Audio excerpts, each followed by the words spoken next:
Yan, ready na. Kakain na tayo.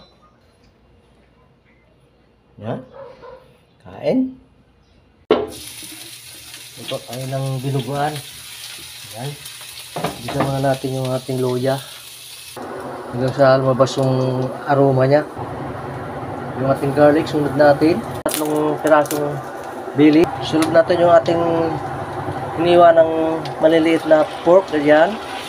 Haluin lang natin hanggang sa magiba yung kulay niya. Natin sa high heat yung apoy. Pamintang pino, lemongrass. Tuyuin lang natin yung liquid niya bago natin ilagay yung ating dugo. Gigisahin din natin yun para maluto maigi. Itong ginagawa natin ginuga na to, iling haba. Ilagay na natin yan. Yung dugo ihalo na natin. Haluin natin para hindi mamuho. Lagay tayo ng mainit na tubig. Ay, pangluto natin yan hanggang sa lumambot. Lutuin natin ng 30 minutes yan. Lagyan natin ng suka. Try natin dalawang sandok kung maasim na siya. Kasi kailangan maasim ang dinuguan. Oh, salt.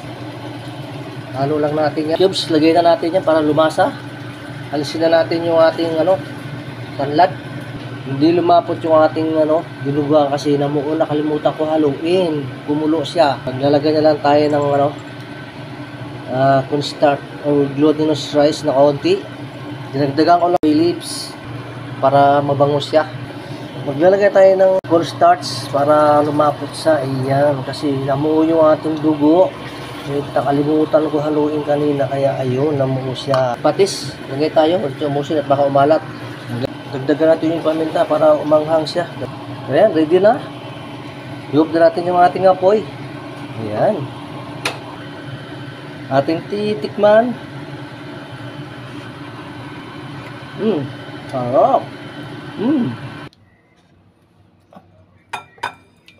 Bigat na kawali. Ayan, ready na. Don't forget to follow and share. Thank you.